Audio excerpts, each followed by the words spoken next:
activités, nous allons commencer par la prière. Prions. Éternel, notre Père, notre Dieu, nous te louons, nous te glorifions et nous avons besoin que tu nous parles à travers les Saintes Écritures, que tu nous dises la bonne voie pour nous, Seigneur, ce qui est nécessaire pour notre vie. Transforme-nous par ton Esprit Saint et bénis nos activités au nom de Jésus. Amen. Bien-aimés, ce matin, comme les autres jours, nous pensons à vous tous partout où vous êtes et nous vous prions de garder cette bonne habitude de nous suivre à la télévision comme sur différents canaux, TikTok, YouTube, Facebook, ainsi de suite. Et ne manquez pas de vous abonner à cette chaîne qui vous apporte l'espérance. Nous sommes en ce jour dans le livre de Genèse. Genèse au chapitre 22, nous allons faire une courte lecture avant de développer. Après ces choses, Dieu mit Abraham à l'épreuve et lui dit, « Abraham » et il répondit, « Mais voici. » Dieu dit, « Prends ton fils, ton unique, celui que tu aimes, Isaac, va-t'en au pays de Morija, et là, offre-le en holocauste sur l'une des montagnes que je te dirai. » Abraham se leva de bon matin, sella son âme et prit avec lui 2 serviteurs et son fils Isaac. Il fendit du bois pour l'holocauste et partit pour aller au lieu que Dieu lui avait dit. Le 3e jour, Abraham, levant les yeux, vit les lieux de loin. Et Abraham dit à ses serviteurs, « Restez ici avec l'âne, moi et le jeune homme, nous irons jusque-là pour adorer, et nous reviendrons auprès de vous. » Donc c'est l'histoire d'Abraham. Abraham, le serviteur de Dieu, que Dieu devait mettre à l'épreuve, et Dieu va lui dire de prendre son fils qu'il aimait. Nous n'allons pas revenir aujourd'hui sur la naissance d'Isaac. C'est une naissance qui était une naissance exceptionnelle parce que les parents étaient déjà très âgés et avant lui, il y a Ismaël qui était né dans les conditions que nous savons, mais Abraham aimait bien Isaac parce que c'était l'enfant né de sa femme Sarah. Alors Dieu va lui dire qu'il fallait qu'il offre Isaac en holocauste. Alors ils ont marché avec les serviteurs, parce qu'il y avait 2 serviteurs, et il arrive à un certain endroit, il laisse les serviteurs, il dit, moi et les jeunes hommes, nous allons marcher jusqu'au lieu choisi par le Seigneur. Et ils y allèrent avec, en prenant le bois, ça c'est au verset 6, hein, donc le bois pour l'holocauste, et il le chargea sur son fils Isaac et porta dans sa main le feu et le couteau. Donc il avait le nécessaire pour offrir un sacrifice, et c'est quand même curieux pour l'enfant parce que généralement quand ils offraient un sacrifice, quand ils offraient un holocauste, c'était un animal devait être là. Mais ce jour-là, l'enfant va constater que son père n'avait amené que le bois, il n'a amené que le feu, hein, c'est-à-dire les ustensiles, les histoires pour allumer le feu, et il n'avait que le couteau. Et ça a quand même tiqué l'enfant.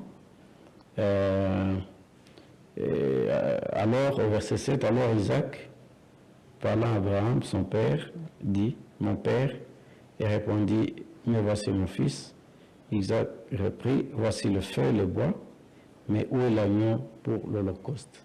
C'était une situation quand même atypique, c'était une situation bizarre, parce que tout était réuni pour l'holocauste, mais il n'y avait pas l'animal pour le sacrifice. Et l'enfant va poser la question. Au verset 8, Abraham répondit, mon fils, Dieu se prouvera lui-même de l'agneau pour l'Holocauste. Ils marchèrent tous deux ensemble. Dieu se prouvera lui-même l'agneau pour l'Holocauste. Était-ce un mensonge qu'Abraham avait proféré pour tromper son fils? Nous ne pensons pas, parce qu'Abraham était en face de Dieu, Abraham était en train de traiter avec Dieu. Abraham, c'était un homme de foi et il faisait confiance en Dieu. Quand Abraham est en train de dire que l'Éternel se prouvera lui-même l'agneau, c'était la confiance absolue qu'il avait en Dieu. Bien-aimés dans le Seigneur, généralement, pour réunir dans notre contexte, quand on vous dit qu'il y a un travail à faire, un travail au nom de l'Éternel, quand on vous dit que le Seigneur veut que nous puissions, par exemple, aller gagner les âmes, ne mettons pas trop d'interrogations pour dire nous avons les affiches, nous avons le banderole, nous avons ceci, où est l'électricité, où est le micro, où sont les micros, où est l'argent, ainsi de suite.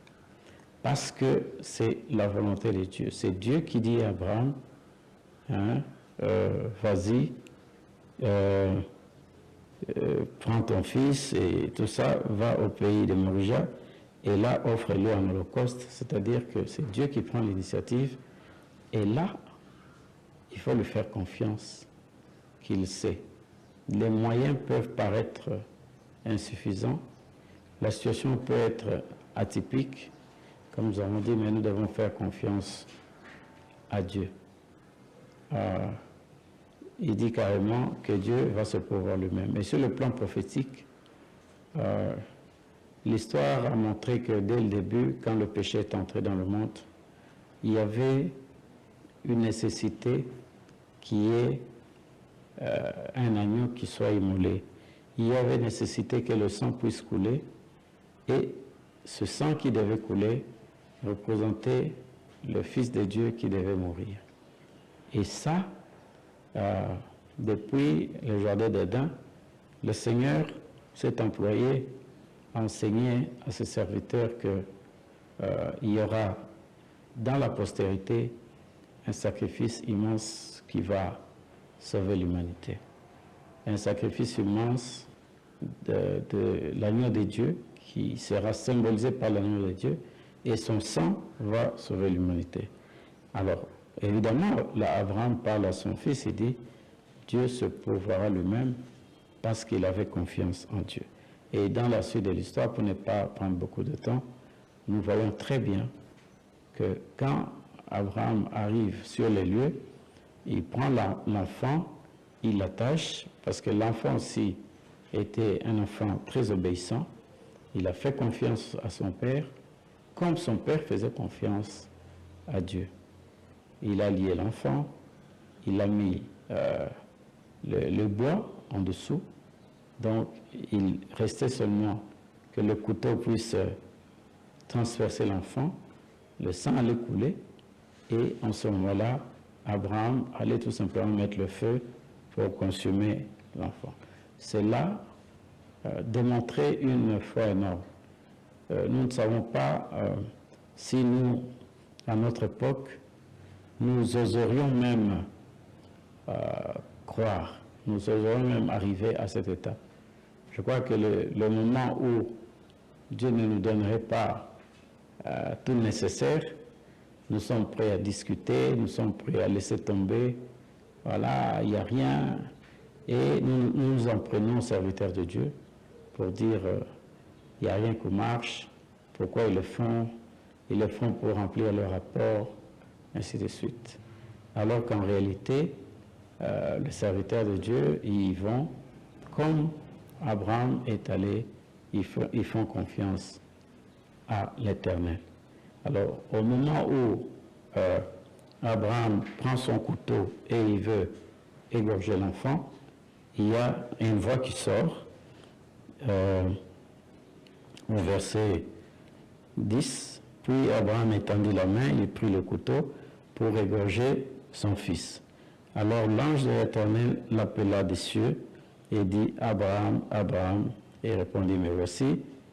Au verset 12, l'ange dit, n'avance pas ta main sur l'enfant et ne lui fais rien, car je sais maintenant que tu crains Dieu et que tu ne m'as pas refusé ton fils, ton unique. Bien-aimé, dans l'histoire, donc il y a l'intervention de Dieu pour empêcher qu'Abraham puisse tuer l'enfant. Évidemment, dans la logique de Dieu, le meurtre, le sacrifice humain ne pouvait pas être toléré. Mais Abraham devait montrer quand même son obéissance et faire confiance au Seigneur, et il l'a fait. Et une voix va sortir et dit, ne fais pas mal à l'enfant, ne le tue pas. Et dans la suite de l'histoire, quand Abraham lève les yeux, il voit un bélier qui était coincé par les cornes, et Abraham va tout simplement prendre le bélier et va l'offrir. Excusez-moi. Donc, bien aimé dans le Seigneur, au verset 13, donc, Abraham leva les yeux et vit derrière lui un bélier retenu dans un buisson par les cordes, et Abraham alla prendre le bélier et offrir un holocauste à la place de son fils. Abraham donna à ces lieux le nom de Jéhovah-Jireh. Donc, au verset 16, nous allons terminer par là.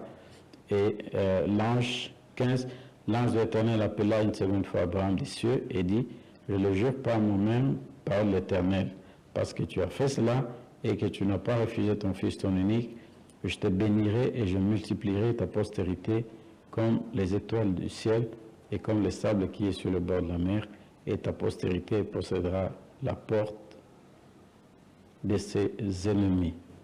Toutes les nations de la terre seront bénies en ta postérité parce que tu as obéi à ma voix. Donc, bien-aimé dans le Seigneur, c'est une leçon, encore une fois, que l'Éternel aime l'obéissance. Même quand la situation semble la plus mauvaise, obéissons. Soyons des gens qui obéissons. C'est cette leçon que j'aurais voulu, que j'aimerais que ce matin nous puissions retenir, que malgré la situation, malgré les obstacles, soyons des gens qui obéissons à la parole du Seigneur. Ne soyons pas des gens qui contestons. Ne soyons pas des gens qui font ce qu'on appelle les calculs, l'inventaire de tout ce qui manque pour nous décourager à faire l'œuvre de Dieu. Et soyons des gens qui avons confiance au Seigneur. Bien-aimés, que cette parole, ce matin, puisse nous aider à comprendre qu'il y a le Dieu des cieux qui est là, qui nous observe, qui nous dit ce que nous devons faire. Et si nous obéissons, Dieu est très content. La preuve est qu'il a béni Abraham des choses incroyables. La bénédiction a été prononcée et Abraham a été béni, lui qui ne pouvait pas peut-être y penser quand Dieu lui avait dit de prendre son fils et d'aller l'offrir. Donc, bien aimé, que Dieu nous garde ce matin, que cette parole puisse demeurer en nous, que nous faisons confiance à l'Éternel dans tout ce qu'il nous dit de faire.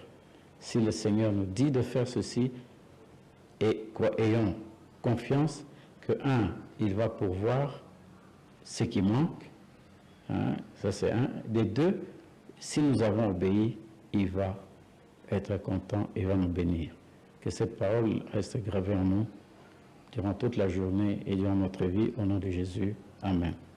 Nous allons prier. Éternel, béni sois-tu pour ta grâce et ton amour. Merci pour tous tes bienfaits. Merci parce que tu nous aimes. Que cette parole puisse demeurer en nous, que nous puissions la mettre en pratique. Bénis ton fils, bénis ta fille qui va se lancer dans ses activités, aplanis le chemin, combat pour lui, partout où les pièges sont mis, daigne décanter son chemin, que tous les obstacles, tous les pièges du malin puissent sauter, que tes anges puissent le porter et que la grâce puisse être sur lui, que la bénédiction puisse l'accompagner. Telles sont les grâces que nous te prions ce matin, au nom de Jésus. Amen. Bien-aimés, allez dans la paix du Seigneur.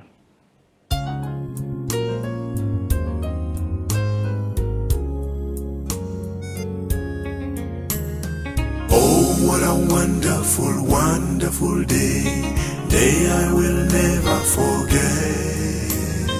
After that one